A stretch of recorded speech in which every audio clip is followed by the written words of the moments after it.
how crazy it is that you can literally have this bad boy on you at all times in this bad boy. Crazy, amazing. Welcome back to my channel. If you're new, welcome. My name is Livy and I make bookish videos. Today I am so excited to talk to you about something that I have been wanting for a very long time, but I had put it off because I was still such a I'm a physical book girly. I don't like the idea of ebooks. I want to hold it. I want to keep it forever, be able to open it and be able to touch it and annotate it. And I totally get that, and I still do love that for sure. However, I made the executive decision to get a Kindle. I was just reading on it. Actually, I probably shouldn't show you that because that is House of Flame and Shadow, and there could be spoilers in there. Wow, it was actually on a spicy part, so hopefully you didn't look too close at that. I cannot tell you how much this tiny little square of barely anything has changed my life. I've literally only had this for a week.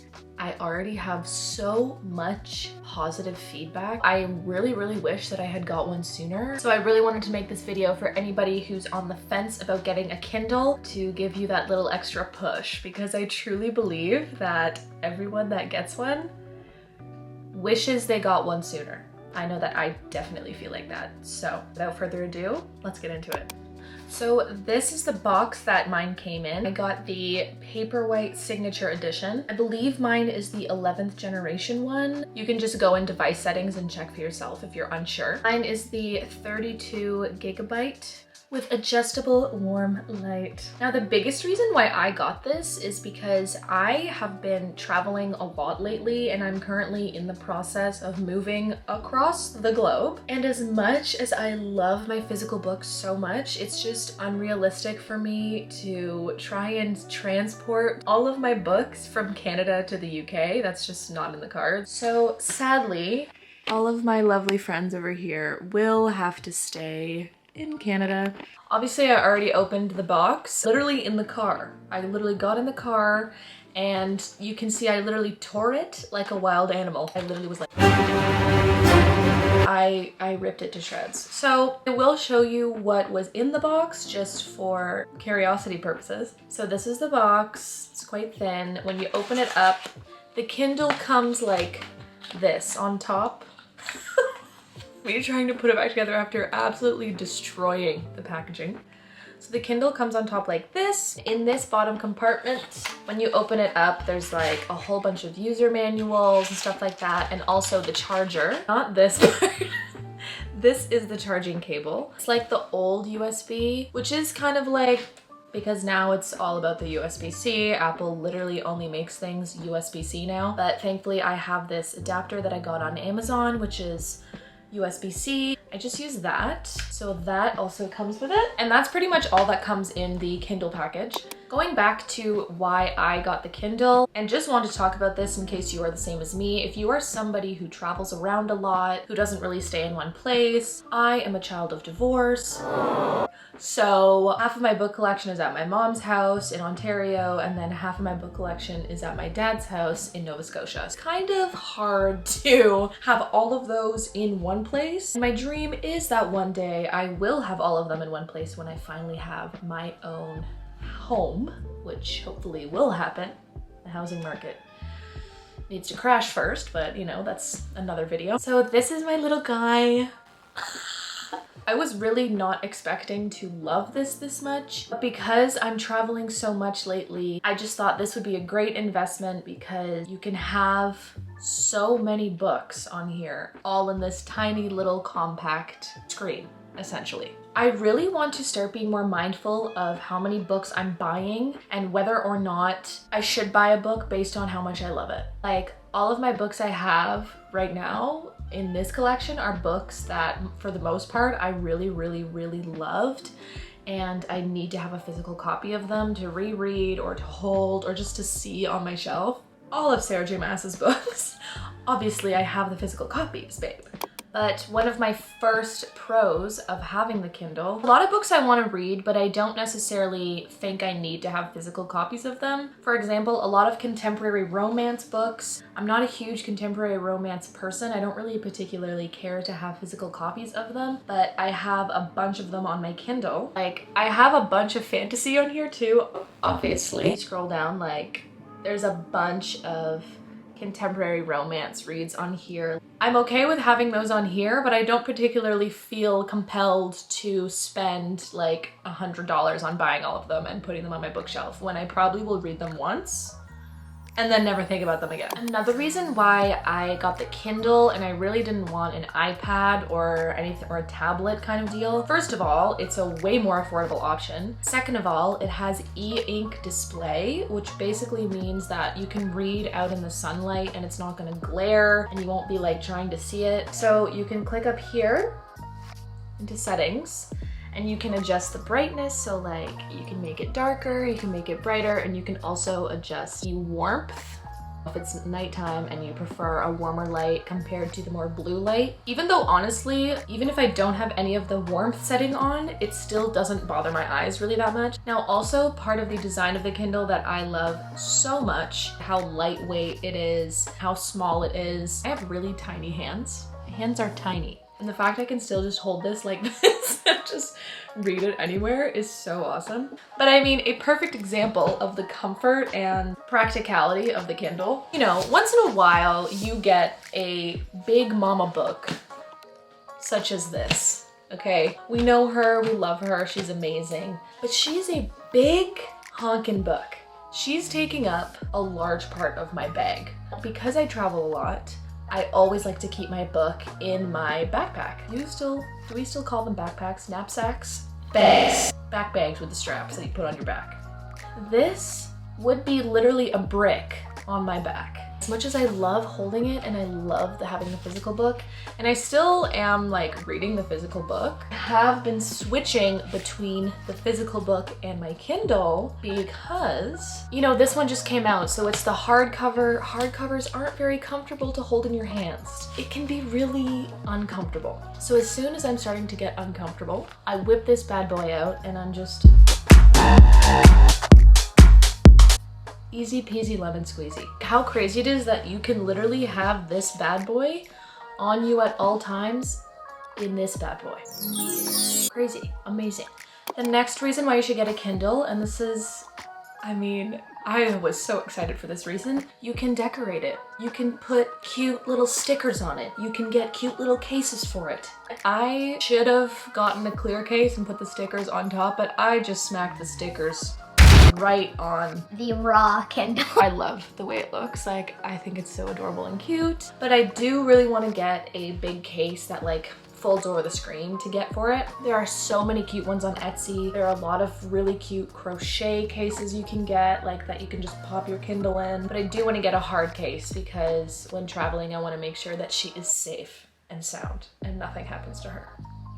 But the way that you can personalize them, I think is so cute, and I love that so much. I got these stickers on Amazon. Literally, they were called Coquette Aesthetic stickers. You literally have like 1,800 more. Like, it came in a pack of literally like 2,000 stickers. Personalizing your Kindle is one of the most fun parts about it, in my opinion.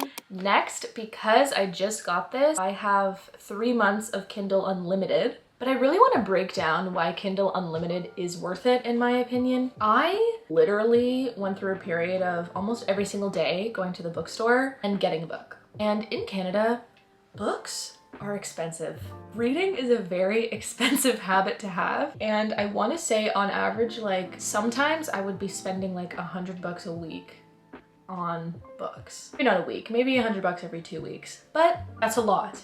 And I definitely have spent money on books that I read once and I don't really care to ever read again, or I don't really care to pick up, or I don't really care to see on my shelf. There are literally millions of books on Kindle Unlimited, and Kindle Unlimited is $10 a month in Canada, I believe. Let's just count how many Kindle Unlimited books I have on my Kindle right now. 2, 3, 4, 5, 6, 7, 8, 9, 10, 11. I literally have 11 Kindle Unlimited books that I've downloaded on my Kindle right now. Think about how much 11 books would cost. I went to the bookstore a few weeks ago. I got 4 books, $100. Oh! Sorry? If you're someone that reads a lot like me, I think Kindle Unlimited is such a practical investment. I'm looking at my bookshelf and I'm thinking about just how much money all those books probably add up to, and I feel sick. I'm sick. You can also download EPUBs and documents to your Kindle from your phone. Cannot stress enough how amazing the Kindle experience has been for me. Okay, the next thing is the battery life on this puppy is insane. Like, I've only had it a week, but I literally charged it once when I got it and it was already at like 40%, I think. Still had it for like 2 days and it literally, I think, went down to 39% like within those 2 days. The other Kindle videos I watched, they're like, oh, my battery life literally lasts for a month. A month. That's crazy. Another incredible Kindle feature is their feature called Whisper Sync. You can alternate between audiobooks and just reading without losing your place. Like, you can just wheezing. Okay, wheezing. You can literally decide to listen to your book and then switch back to reading without losing your place, and it will sync up automatically. Long story short, Kindles will obviously never replace exactly how reading a physical book feels if you truly love that physical book so much. I would never get ACOTAR or Throne of Glass or Crescent City for the first time on here. Honestly, SJM books, I have unfortunately come to the conclusion, well, not unfortunately, fortunately, that I need to have them physically because they all feel like friends and I need to feel and touch them. They have to be tangible to me, even though they're not real. I would get copies of them on my Kindle just to have with me wherever I go. And if you are a fantasy romance girly like me, I'm just gonna tell you some titles and series which are on Kindle Unlimited. They have When the Moon Hatched by Sarah A. Parker, which I downloaded. They have Haunting Adeline, if that's what you're into. Hey guys, I might do a whole other video on this. I've read like the first literal 2%. Oh, that's another wonderful part of the Kindle. When you're reading, at the bottom you just tap and it shows you like the page you're on, how much time is left in the chapter you're reading, because it measures how long it takes you to get through chapters, so it's personalized to you. It also shows you on this side the percentage of the book that you finished. But anyways, I'm getting ahead of myself. I was reading Haunting Adeline. I was literally 2% in and I said, hey, thanks, thank you, no more. We also have The Zodiac Academy is available on Kindle Unlimited. A River Enchanted by Rebecca Ross. Guild, the Plated Prisoner series, that's on Kindle Unlimited. The Serpent and the Wings of Night, which I'm really, really excited to read. I've downloaded both books on Kindle, that's on Kindle Unlimited. There's literally so much. Just think about how much money that would be for you to spend in real life. One day, I really, really, really want to have my book collection all in one place. I am so excited about my Kindle and I'm so happy that I invested in one. First of all, I think I will read much more and faster just because it's so easy to hold and just like tap, tap, tap, tap through it. And you can change the sizing of the font and you can even change the font itself. And I'll read a larger array of books because a lot of times when I go to the bookstore, you know, I don't want to spend money on stuff that I'm like, well, maybe I'll like this. I'd rather spend more money on stuff I know that I'll like. And with Kindle Unlimited, I can just try out a bunch of stuff and hopefully be able to delve deeper into other genres and authors that I haven't really given a chance before. And maybe I'll find some new favorites. I just think it's so worth it, and if you have been on the fence about it, I really think you should give it a try. This is the Kindle Paperwhite 11th edition, and I believe it was $209. There's one that was slightly smaller than this one, and that was $160, I believe. Compared to like iPads, which literally can range from like $500 to like $1,000. And I really want to thank you guys for taking the time to watch this video and review. Let me know about whether you are loving your Kindle, if you want to get one, if you're on the fence, how long you've had your Kindle for. I've only had this a week and baby, I'm obsessed. I hope you guys have a wonderful day and I can't wait to talk to you next week. Make sure to follow my Instagram at Livvy'sLib and don't forget to subscribe for more videos like this. I'll see you guys later. Bye.